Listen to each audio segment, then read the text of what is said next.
Hello, beautiful soul, and welcome to the Little Reader's House. I'm the Little Reader, and you are in my house, and it is an honor and a pleasure to host you.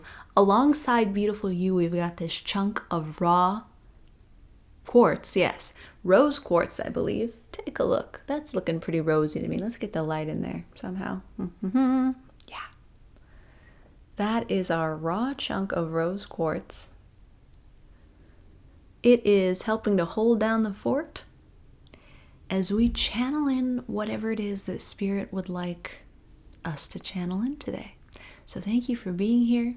Thank you for lending your awareness, your attention. And let's feel into it.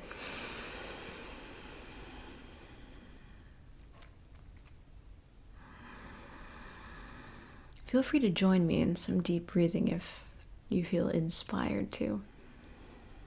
I don't know about you, but when I hear other people breathe audibly, particularly when it's with intention, I'm always reminded, oh, I can do that too. I can breathe.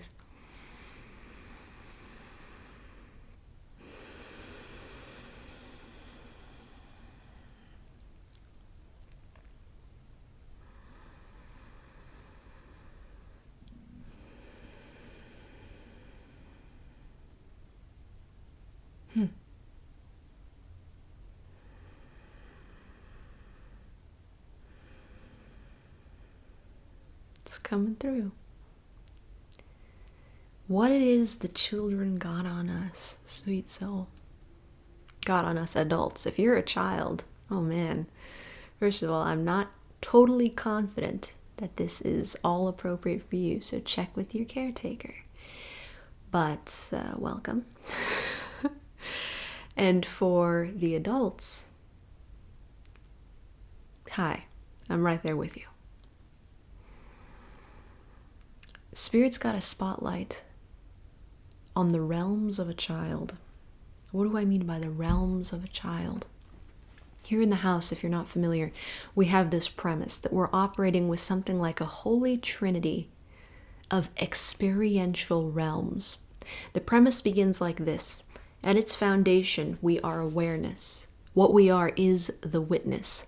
We're the white light of consciousness. That's our true identity. That gets installed, if you will, in and around a form. The form is what we know as our densest self. It's the body. The slightly less dense version of that is the mind. It's the realm of half forms.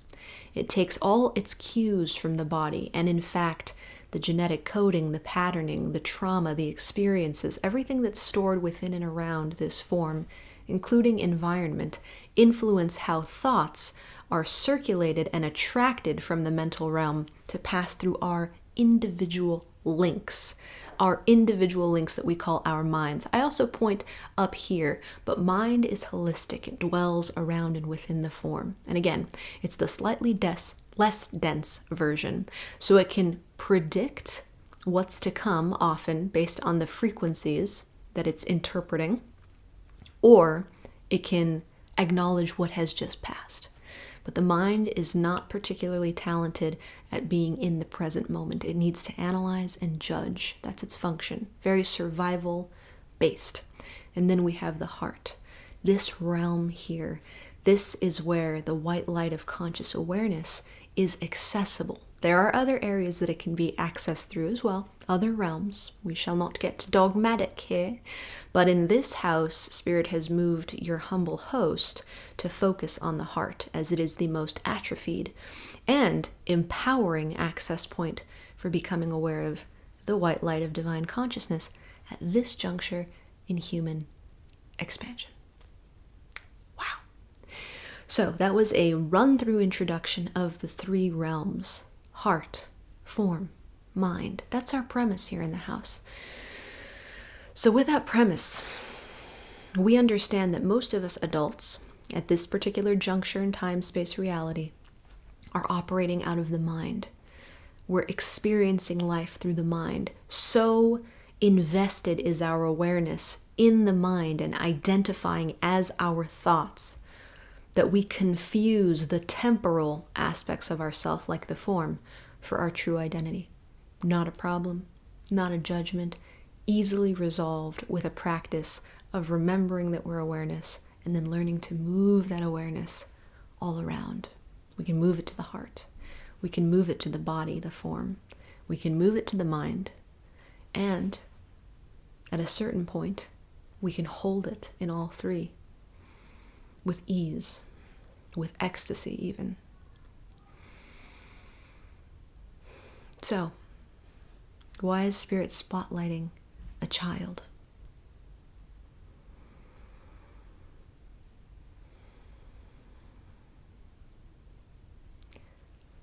Many children, not all,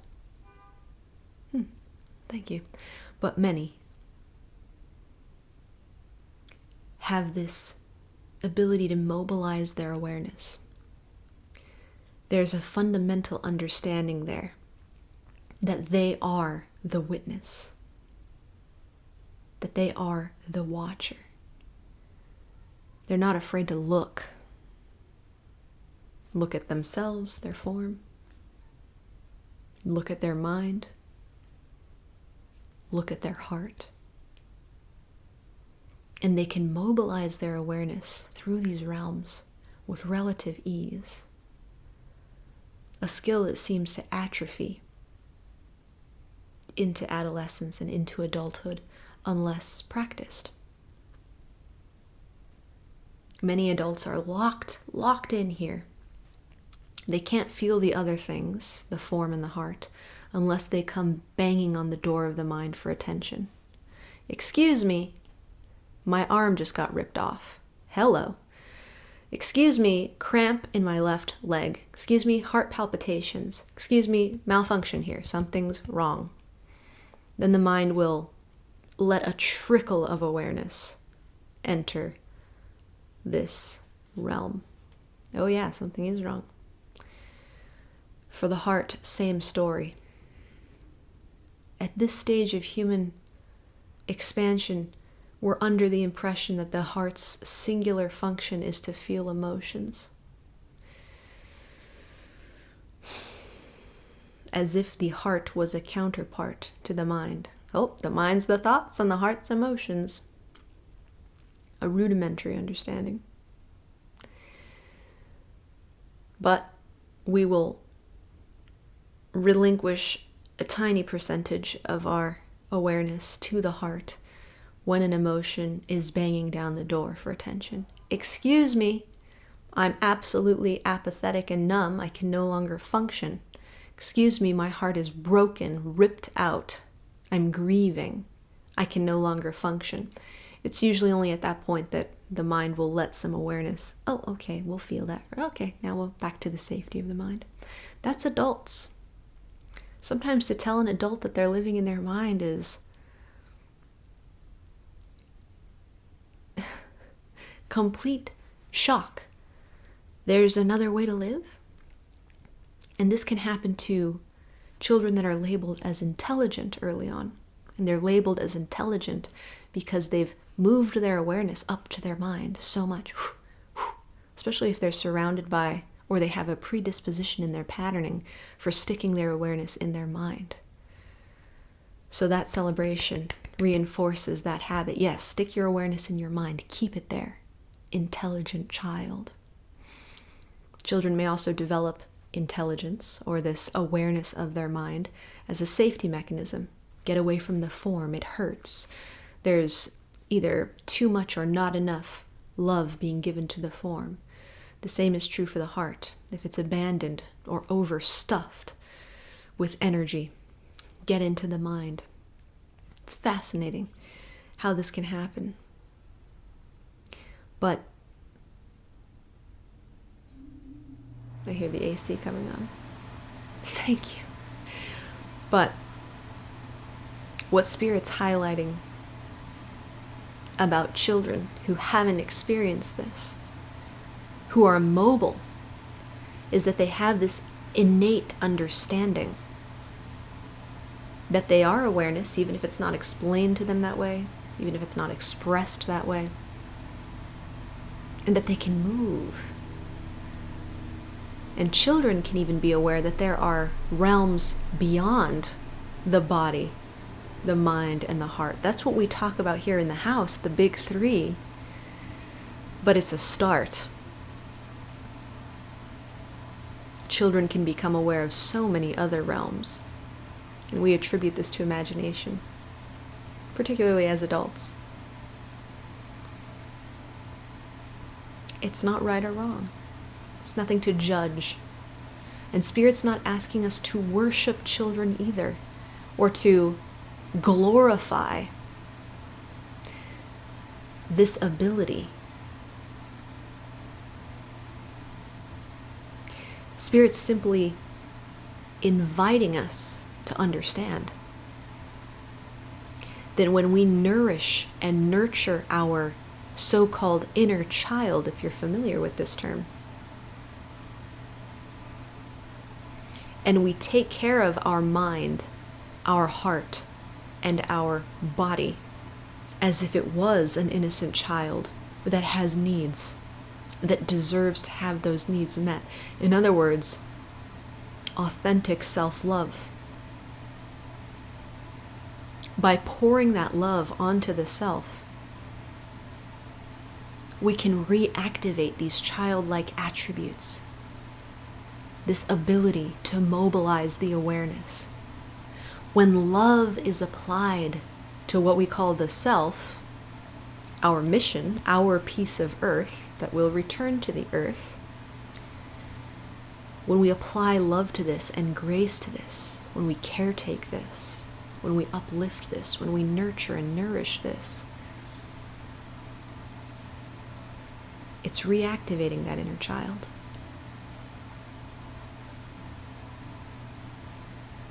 So when I say adults, Spirit corrects me. It's more like lost children. And when we can't perceive the child in an adult, when that playfulness is gone, when that jovial, free, imaginative, maybe even wacky or giddy, maybe even supposedly judged as scattered self, when that's all gone, when it's all tight and rigid, and I can speak to this because I am a Capricorn, Taurus, my big three. When it's all just so very tight and stoic and stern and structured and everything's rigid to the max, no hint of an inner child anywhere in there. We know that that ability to dance between realms, from mind to heart to form, and eventually to hold in all three simultaneously and beyond, that ability may be frozen right now. Frozen. That awareness may be really, really, really rooted in one realm. And just a hint, it's probably not the heart.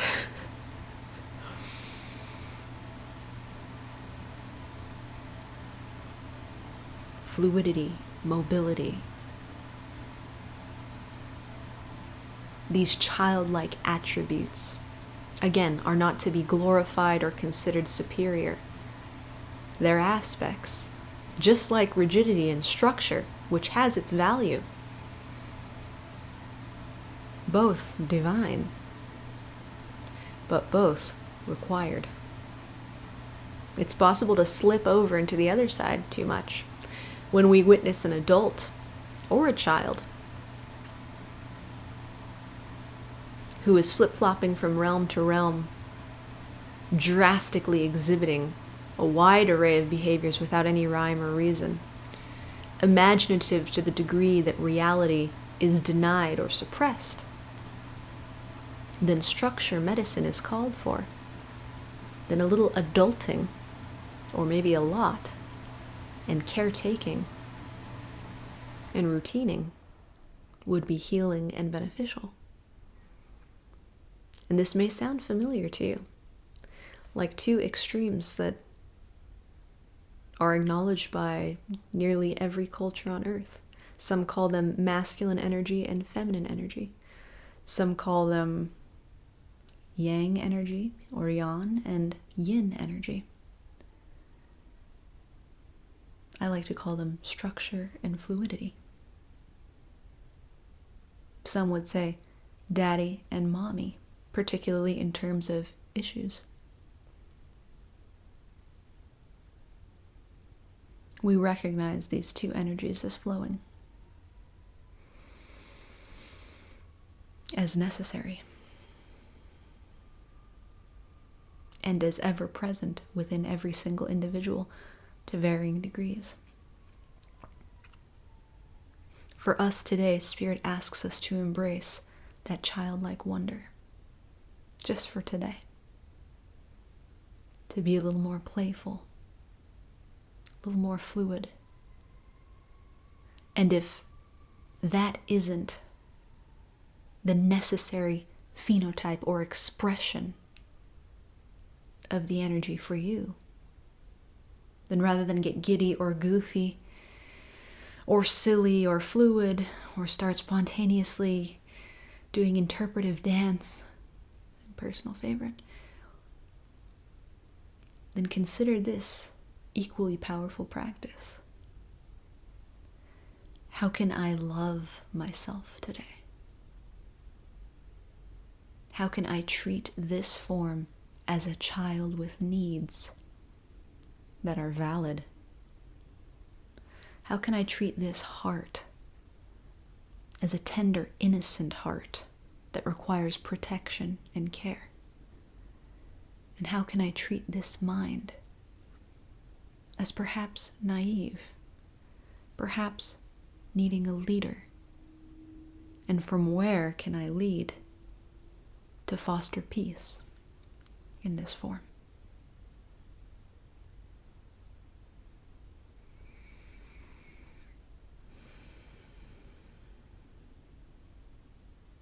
That's where we're leaving it today, beautiful soul.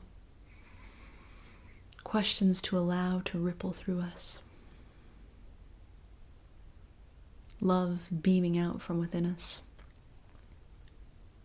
You have absolutely everything you need to feel harmony, both internally and, of course, as a result, externally. If you need any help at all, links down below. Until we meet again, I'm sending you all the love I've got. It's always more. It's never less. Because you are so very worthy.